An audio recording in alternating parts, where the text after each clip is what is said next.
हरियाणा की 90 विधानसभा सीटों पर 5 अक्टूबर को मतदान संपन्न हो चुका और अब जनता को इंतजार है 8 अक्टूबर का जब परिणाम आएगा। लेकिन उससे पहले एग्जिट पोल आने के बाद कहीं ना कहीं यहाँ पर कांग्रेस की सरकार बनती दिखाई दे रही है। दरअसल एग्जिट पोल में कांग्रेस को कम से कम 50 से 60 सीटें मिल रही हैं, तो वहीं बीजेपी को 20 से 25 सीटें मिल रही हैं। अब ऐसे में कहीं ना कहीं बीजेपी इस बार बुरी तरह हरियाणा में हारने जा रही है। दरअसल लगातार 2 बार से बीजेपी हरियाणा में सरकार बना रही है और इस बार फिर से बीजेपी ये कह रही है कि हम हैट्रिक लगाने जा रहे हैं, लेकिन एग्जिट पोल में बीजेपी हैट्रिक नहीं लगा रही है। एग्जिट पोल में कांग्रेस पूर्ण बहुमत के साथ सरकार बना रही है। लेकिन अगर हरियाणा में कांग्रेस की सरकार आती है तो बड़ा सवाल ये खड़ा होता है कि आखिरकार हरियाणा का मुख्यमंत्री कौन बनेगा। दरअसल देखिए, इस बार कांग्रेस ने अपने मुख्यमंत्री चेहरे का जो ऐलान था वो नहीं किया था।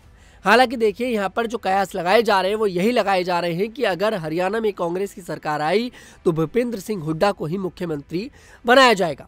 हालांकि देखिए, इस रेस में कुमारी सैलजा सुरजेवाला भी आगे हैं।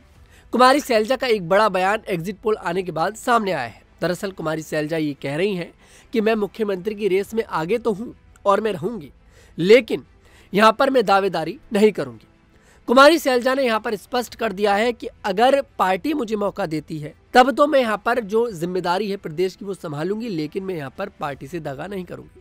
क्योंकि देखिए, इस बात के कयास लगाए जा रहे हैं कि कुमारी सैलजा बीजेपी में जा सकती हैं, बीजेपी के साथ जाकर कहीं ना कहीं कुमारी सैलजा सरकार बना सकती हैं। लेकिन इन सभी अटकलों पर खुद अब कुमारी सैलजा ने रोक लगा दी है। दरअसल देखिए, एग्जिट पोल जब आया उसके बाद ये अनुमान लगाए गए कि कुमारी सैलजा अब बड़ा खेल कर सकती है, क्योंकि यहाँ पर पूर्ण बहुमत के साथ कांग्रेस की सरकार बनती दिखाई दे रही है और बीजेपी पूरी कोशिश करेगी कुमारी सैलजा को अपने पाले में शामिल करने की।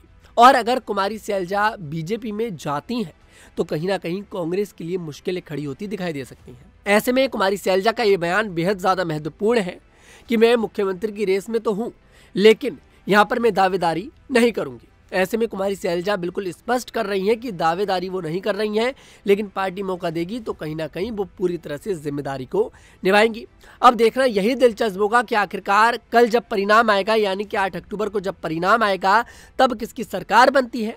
और अगर कांग्रेस की सरकार बनती है तो क्या कुमारी सैलजा बीजेपी में जाएंगी या फिर कांग्रेस में ही रहेंगी और कांग्रेस किसे मुख्यमंत्री चुनती है।